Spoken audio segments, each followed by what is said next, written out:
नाजरीन, एक ऐसा लम्हा जो मशरक़ वुस्ता का नक्शा बदल सकता है। पाकिस्तान ने शाह अब्दुल्ला दोम को वो ताकत दी है जो दुश्मन के हौसले तोड़ देगी। JF-17 थंडर ये महज तैयारा नहीं, एक वाज़े पैगाम है कि उर्दन अकेला नहीं, इसकी पुश्त पर एक मजबूत दिफाई शराकत खड़ी है। जब ये थंडर उर्दनी आसमान में नमूदार होगा तो दुश्मन को मालूम होगा कि मैली नजर का फौरी और सख्त जवाब आ सकता है। ये इकदाम सिर्फ अस्करी नहीं बल्कि नजरियाती यकजहती का इजहार भी है। फलस्तीन के दर्द, सरहदी सलामती और इलाके के तवाजुन की हिफाजत का वादा। पाकिस्तान की टेक्नोलॉजी, तरबियत और मुश्तरका हिकमत अमली अब उर्दन के साथ हैं और ये रिश्ता खित्ते की तकदीर बदलने की सलाहियत रखता है। आगे आने वाले हिस्से में हम बताएंगे कि ये तैयारा कहाँ तैनात होगा, तरबियत कैसे होगी और इस इत्तेहाद के क्या मानी निकलेंगे। वीडियो आखिर तक देखिए क्योंकि ये फैसला आपकी सोच बदल देगा। नाजरीन, पाकिस्तान ने अपने उस दीरीना साथी को एक ऐसा तोहफा दिया है जिसे दुश्मन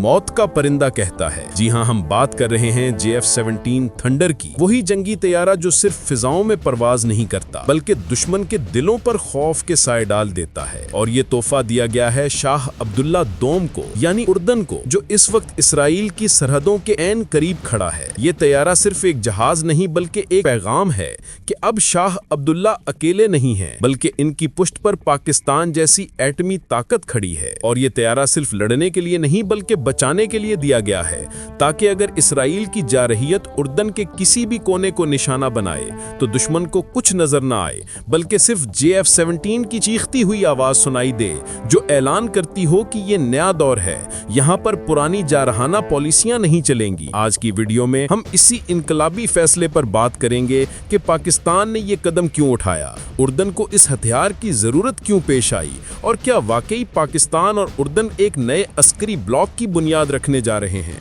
ये सब कुछ जानने के लिए वीडियो को आखिर तक देखें। नाजरीन, आप सोच रहे होंगे कि आखिर शाह अब्दुल्ला को इस तैयारे की जरूरत क्यों महसूस हुई। क्या वाकई खित्ते में कोई बड़ी जंग के आसार हैं या ये सिर्फ ताकत दिखाने का एक अंदाज है। तो आइए आपको वो हकीकत बताते हैं जिससे अक्सर लोग गाफिल हैं। हकीकत ये है कि उर्दन एक ऐसा मुल्क है जो बराह रास्त इसराइल के साथ सरहद रखता है। मगरबी किनारे और फलस्तीन के हालात आप सबके सामने हैं।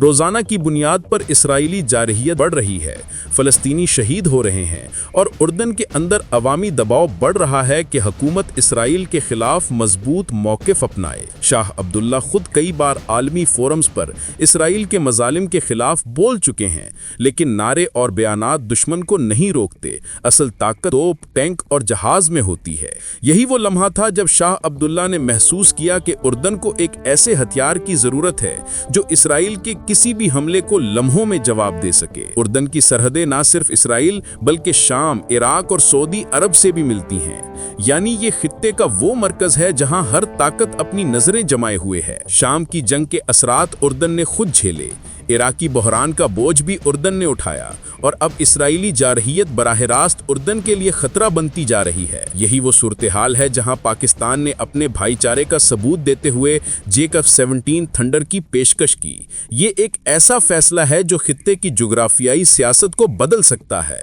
ये तैयारा आवाज से 2 गुना रफ्तार पर परवाज करता है, यानी इसराइल के किसी भी इलाके में सेकंडों में पहुंच सकता है। इसकी रेंज 1200 किलोमीटर से ज्यादा है और अगर एयर टू एयर रीफ्यूलिंग हो तो घंटों फिजाओं में रह सकता है।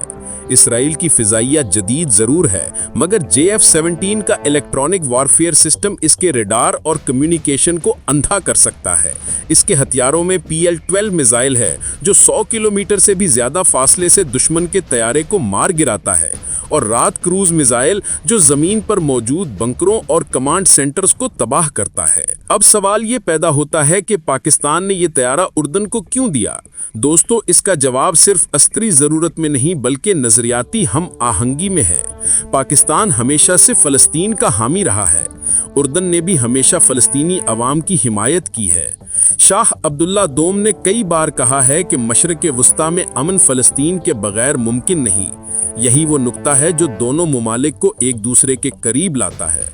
अब जरा OIC की हालिया मीटिंग को देखें जहां इस्लामी नेटो की बात की गई।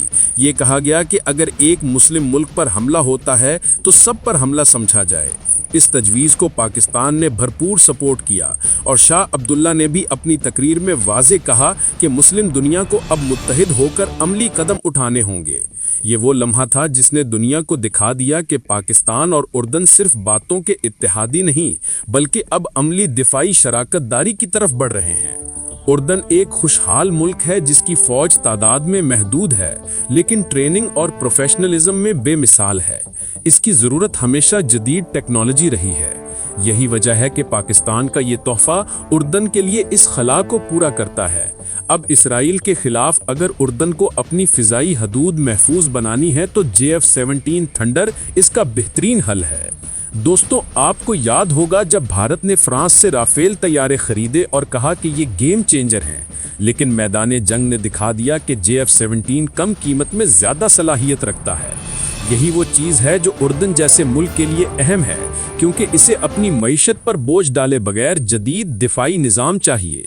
آج جب اسرائیل غزہ میں ظلم کر رہا ہے اور اس کے اثرات اردن تک پہنچ رہے ہیں، جب لاکھوں فلسطینی پناہ گاہ اردن میں ہیں، تب یہ اتحاد ایک نئی امید ہے۔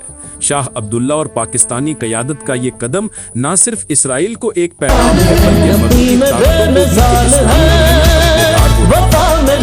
طاقتوں کو بھی کہ اردنی پائلٹ پاکستان میں تربیت لے رہے ہیں یا پاکستان کے ماہرین امان میں بیٹھے ہیں تو حیران نہ ہوں۔ یہ اسی نئے بلاک کی شروعات ہے جو OIC میں بات بن کر اب عملی قدم بنتی جا رہی ہے۔ اگر پاکستان، اردن، ترکی، ایران اور باقی مسلم دنیا متحد ہو گئے تو یہ بلاک صرف عسکری نہیں بلکہ نظریاتی انقلاب ہوگا۔